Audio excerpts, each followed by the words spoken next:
اللہ تعالیٰ وبرکاتہ۔ وعلیکم السلام۔ کریم علیہ السلام نے ارشاد فرمایا من قرأ من القرآن حرفا فله 10 حسنات، کہ جو شخص قرآن کریم کا ایک حرف پڑھتا ہے تو اللہ تعالیٰ اسے 10 نیکیاں عطا فرماتا ہے۔ بے شک۔ لیکن اگلی بات اور اچھی بات یہ ہے کہ اگر آپ لوگ دھیان سے قرآن پاک کو سنیں گے، چونکہ قرآن پاک کا سننا فرض ہے اور قرآن پاک کا پڑھنا سنت ہے، ٹھیک ہے، اور سننا فرض ہے، اس کا درجہ زیادہ ہے، لہٰذا اس کا ثواب بھی زیادہ ہے۔ یعنی پڑھنے والے کو تو 10، لیکن اللہ تعالیٰ آپ کو سننے کی وجہ سے 50 نیکیاں عطا فرمائے گے، ایک حرف کے بندے۔ لیکن بات پھر وہیں پہ آ جاتی ہے نیت کا کتنا درست ہو، ٹھیک ہے، غور سے دھیان سے اچھے طریقے سے آپ سماعت فرمائیں۔ اور ابھی جو میں آیات پڑھوں گا وہ میلاد شریف کی آیات ہوں گی، ٹھیک ہے، اس میں اللہ تعالیٰ حضور اکرم علیہ السلام کی تشریف لانے کی باتیں فرما رہے ہیں۔ مختلف مقامات سے تھوڑا تھوڑا میں پڑھوں گا تو، لیکن سمجھ نہیں آئے گی آپ لوگ کو۔ اس کی وجہ یہ ہے کہ ہم لوگ ترجمہ نہیں پڑھتے۔ قرآن پاک ہمارے لیے نازل ہوا ہے، جی ہمیں چاہیے کہ ہم اسے پڑھیں اور اس کو سمجھیں، پھر اس پہ عمل کرنے کی کوشش کریں۔ اللہ کریم عمل کی توفیق عطا فرمائے۔ اب آپ ایک دفعہ درود پاک پڑھ لیجیے۔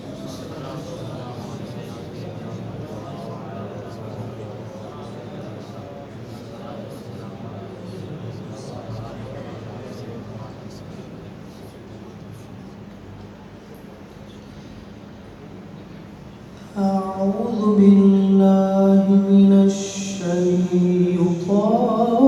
الرجيم۔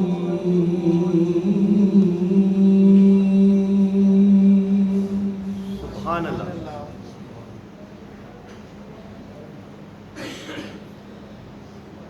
بسم الله الرحمن الرحيم۔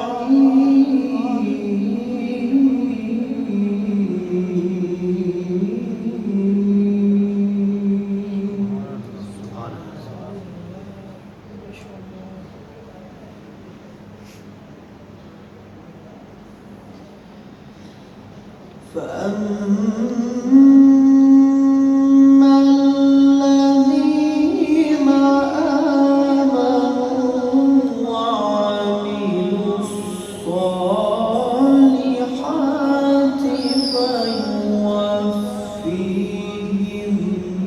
أجورهم۔ سبحان اللہ۔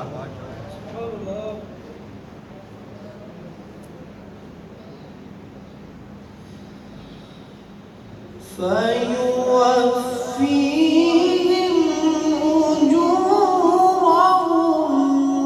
ويزيدهم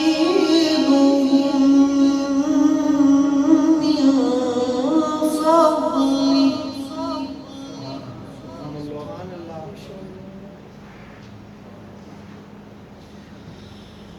وأما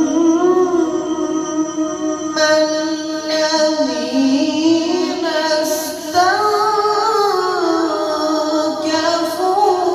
واستكبروا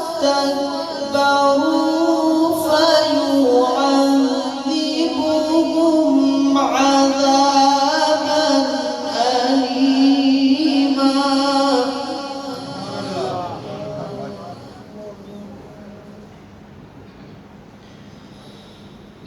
ولا يجدون لهم من دون الله وليا ولا نصيرا۔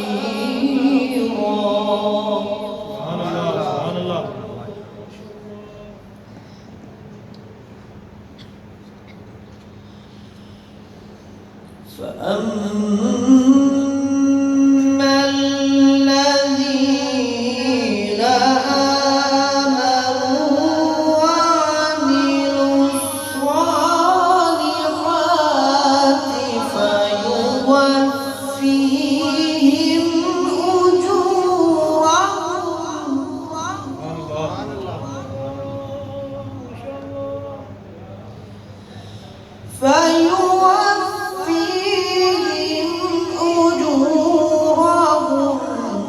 ويزيدهم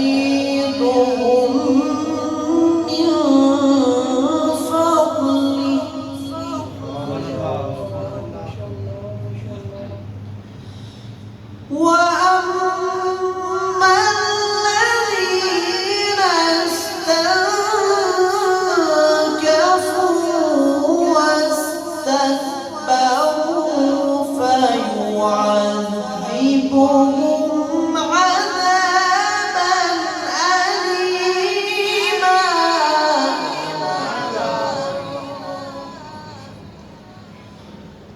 ولا يجدون لهم من دون الله وليا ولا نصيرا.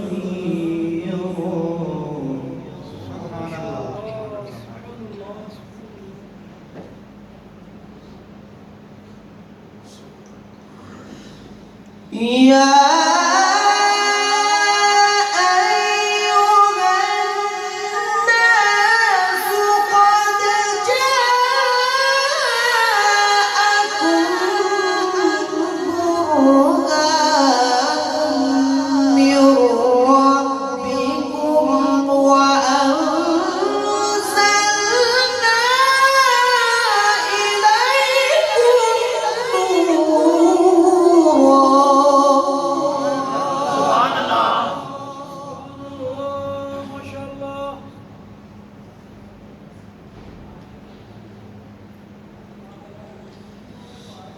قد جاءكم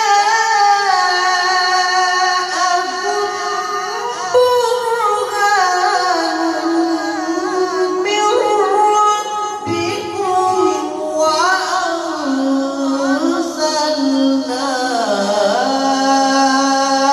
إليكم نورا مبينا.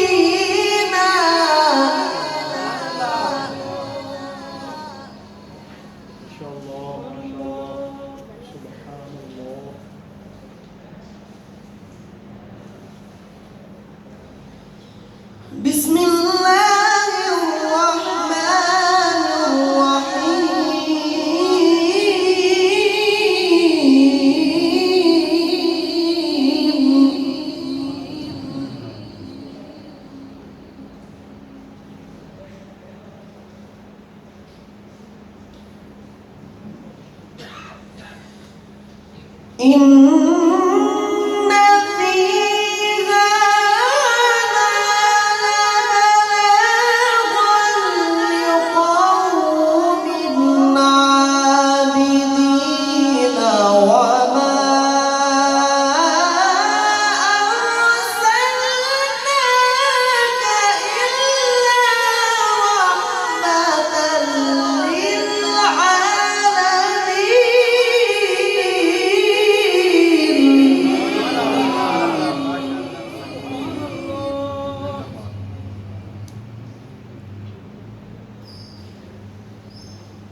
بسم الله الرحمن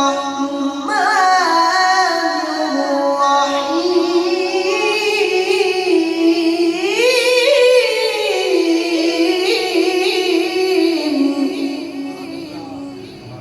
سبحان الله.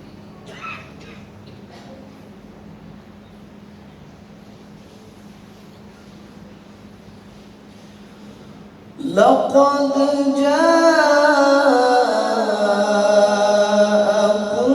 رسول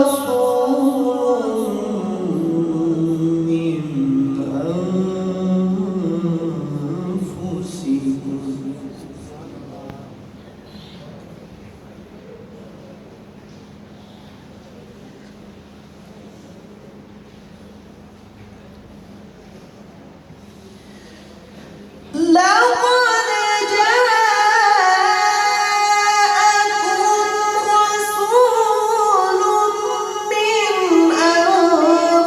أنفسكم عزيز عليه ما عنتم حريص عليكم بالمؤمنين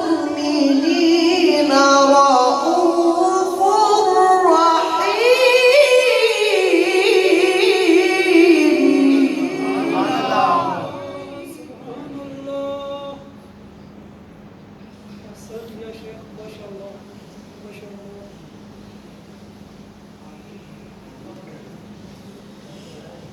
فإن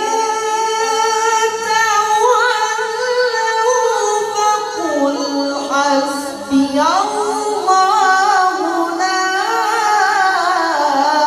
إله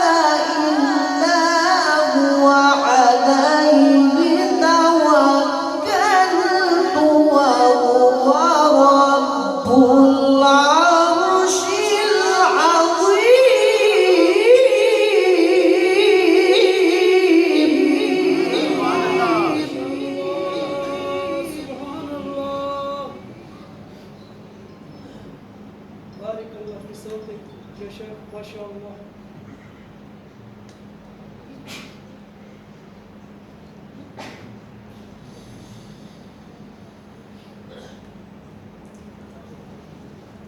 بسم الله الرحمن الرحيم.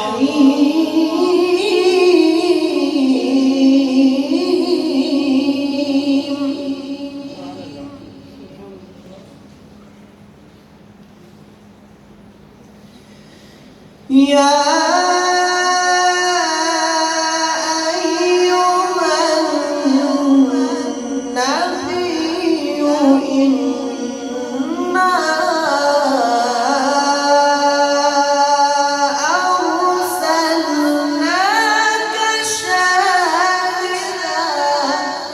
سبحان الله. ما شاء الله.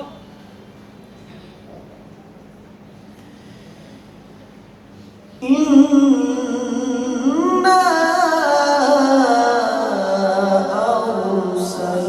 أرسلناك شاهدا ومبشرا.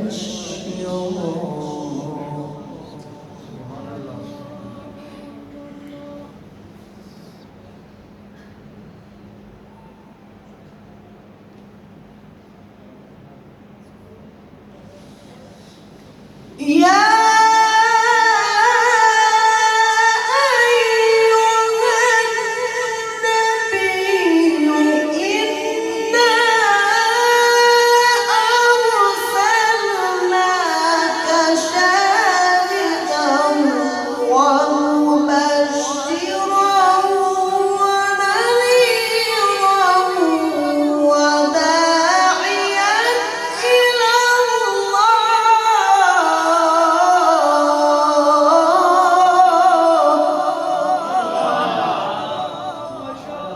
ما شاء الله.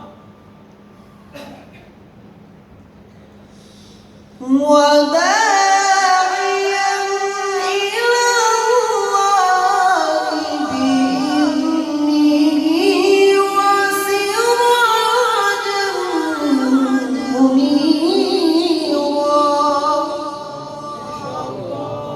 ما شاء الله. وبشر المؤمنين بأن لهم من الله فضلا كبيرا. سبحان الله. ما شاء الله.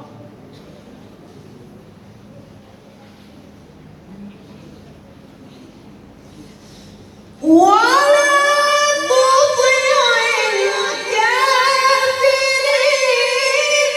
والمنافقين ودع أذاهم وتوكل على الله وكفى بالله وكيلا.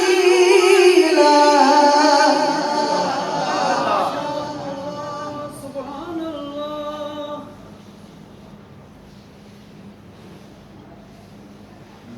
بسم الله الرحمن الرحيم.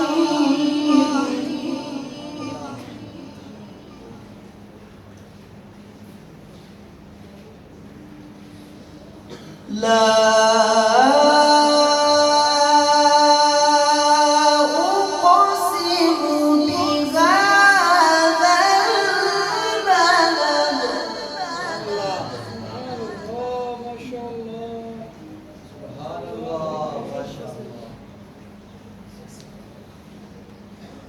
وأنت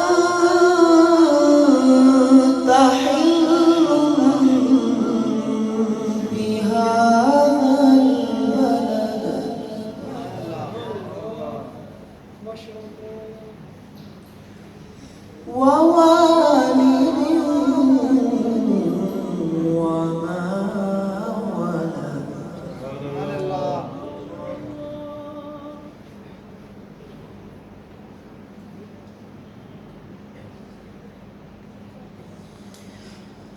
ला